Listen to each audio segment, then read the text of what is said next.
नमस्कार, यूपी तक में आपका स्वागत है। मैं हूं आपका संतोष और आज हम लेकर आए हैं एक ऐसी वारदात की कहानी जो द्वापर युग से युद्ध हत्या की वजह बनी। द्वापर युग में जुए ने महाभारत कराई, तो आज कलयुग में एक बेटे ने जुए की आदत में ही आकर अपनी मां की बेरहमी से हत्या कर दी। जी हां, 3 दिन पहले लखनऊ के पीजीआई इलाके में एक सनसनीखेज घटना हुई। घर के अंदर एक महिला की बेरहमी से हत्या कर दी गई। शरीर पर किसी नुकीली चीज से वार किए गए थे। चेहरा पूरी तरीके से क्षत विक्षत था। घर का सामान बिखरा हुआ था। घर मालिक का कहना था कि उनके बेटे ने फोन किया कि कुछ बदमाश घर में आ गए हैं, मां की हत्या कर दी है और मैं भाग रहा हूं। बेटा चला गया, कहां चला गया पता नहीं, लेकिन शुरुआत में घटना लुटेरों की द्वारा अंजाम देने की जाहिर हुई। लखनऊ के पीजीआई इलाके के कल्ली पश्चिम में हुई रेणु यादव की मौत में पुलिस के लिए भी सवाल था कि दिन दहाड़े कल्ली पश्चिम इलाके में आखिर रेणु यादव की हत्या की तो किसने की, और अगर लुटेरों ने रेणु यादव की हत्या की तो इस मामले में मुखबिरी किसने की। पुलिस अभी तमाम पहलू तलाशी रही थी कि पुलिस के शक की निगाह आसपास के लोगों पर गई। सीसीटीवी खंगाले जाने लगे तो इसी बीच में पता चला कि रेणु यादव के पति ने कहा कि घर के अंदर उनकी पत्नी अकेली थी। बेटे ने उनको सूचना दी, वो डेयरी के काम से बाहर थे, दूध की डेयरी है। बेटे ने सूचना दी, मंझला बेटा निखिल ने सूचना दी कि घर में मां मरी पड़ी है और कुछ लोग घुसे हैं और मुझे भी मार रहे हैं। निखिल ने बाइक से निकलते हुए दिखाई पड़ा।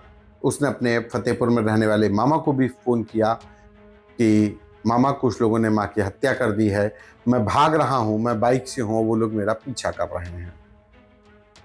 पुलिस ने जब इस कहानी के बाद सीसीटीवी खंगालना शुरू किया तो उसके कान खड़े हो गए। पुलिस को कुछ दाल में काला नजर आया। वजह थी कि सीसीटीवी में जो निखिल कह रहा था कि कुछ लोग उसका पीछा कर रहे हैं, ऐसा तो कुछ था ही नहीं। निखिल अपनी बाइक पर जा रहा था, उसने अकेले जाते दिखाई पड़ा, कोई पीछा करते हुए भी नजर नहीं आया। पुलिस के शक की सुई निखिल पर आकर टिक गई। पुलिस ने सर्विलांस की मदद ली, मोबाइल टावर के जरिए उसकी लोकेशन निकाली तो पता चला कि जिस वक्त निखिल ने यह घटना की या जिस वक्त ये घटना की सूचना दी, उस वक्त आसपास कोई नहीं था। घर के आसपास लगे सीसीटीवी खंगाले गए तो किसी के फोर्स एंट्री की भी कोई गुंजाइश नहीं थी, क्योंकि रेणु यादव का शव अगर निखिल की कहानी पर ही जाएं तो बदमाश उसके घर के अंदर घुसे, यानी कि जबरन घर में घुसे तो दरवाज़ा तोड़ा गया, या फिर किसी परिचित के नाम पर घर में घुसे और उसके बाद लूटपाट कर उसकी हत्या कर दी गई। लेकिन पुलिस को फोर्स एंट्री के कोई सबूत नहीं मिले।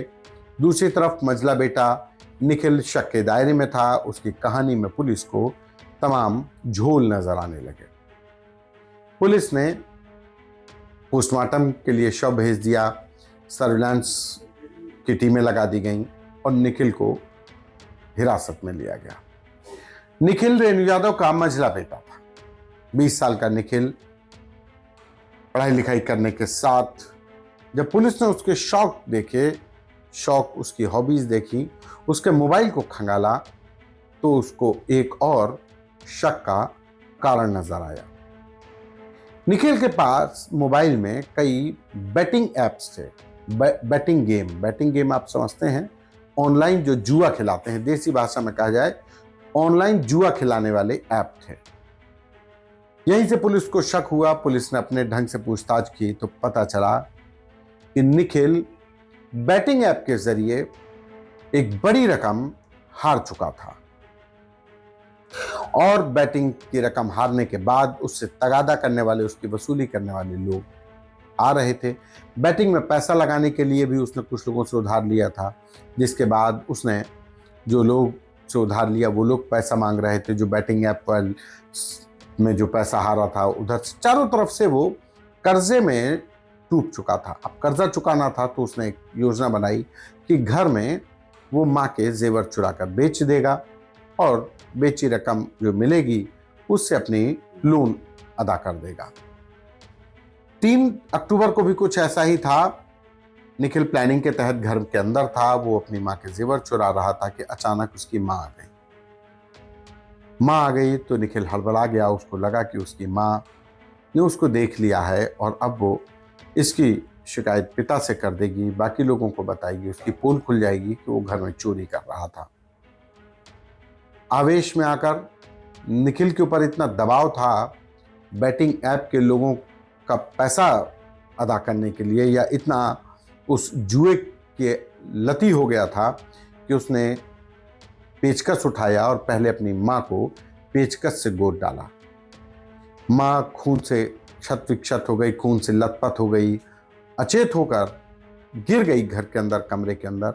इस हत्यारे बेटे ने बाहर निकलने के बाद एक झूठी कहानी रची, और झूठी कहानी ऐसी कि पुलिस, पिता, मामा सबको गुमराह कर दिया कि घर में लुटेरे आए, माँ की हत्या कर दी और मैं जान बचाकर भाग रहा हूं। लेकिन जब बाहर गया तो सीसीटीवी पुलिस के हाथ लगा, उसमें निखिल अकेला ही था और यही पुलिस के लिए सबसे बड़ा शक था। पुलिसिया ढंग से निखिल से जब पूछताछ की गई तो उसने कबूल लिया कि वो बैटिंग ऐप में फंस चुका था, लोन लेकर वो बैटिंग गेम में फंस चुका था, लोन थे उसके ऊपर, उसको अदा करने के लिए वो गहने चुरा रहा था और माँ ने देख लिया तो उसने माँ की हत्या कर दी। पुलिस ने उसके पास से वो माँ के चोरी किए हुए जेवर बरामद कर लिए हैं। पुलिस ने गिरफ्तार कर लिया है उस हत्यारे बेटे को जिसने अपनी माँ के जेवर चुराते हुए अपनी माँ की ही बेरहमी से हत्या कर दी। ये लखनऊ के पीजीआई इलाके की कल्ली पश्चिम की घटना थी। 3 अक्टूबर को ये घटना हुई थी। 3 दिन के अंदर ही पुलिस ने इस घटना का खुलासा करते हुए माँ की हत्या में मंझले बेटे को गिरफ्तार कर जेल भेज दिया है। यूपी तक में आज इतना ही। दीजिए मुझे इजाजत। नमस्कार। अखिलेश जी डॉर्मेट्री में रहते थे। वो कभी ये नहीं बताते थे कि मेरे फादर क्या हैं, वो ये कहते थे मेरे फादर एक फार्मर है। मैसूर के सारे रोजेज इकट्ठे करवा लिए थे और जीतने के लिए। और ये डिम्पल ने हमसे कहा भी था कि बच्चों के साथ भी खेलते तो हारना नहीं चाहते। 99 में शादी हुई और वो लोग गए हुए थे देहरादून। तब इनके पास फोन आया कि आओ तुम्हें कन्नौज से लड़ना है। नाम चीफ मिनिस्टर के तौर पर आजम खान ने रखा, तो अखिलेश यादव की आंखों में आंसू। हाँ, मुलायम सिंह जी शिवपाल जी के घर गए थे, अखिलेश जी को बुलाया गया तो तीनों में पैचअप मीटिंग हो गई।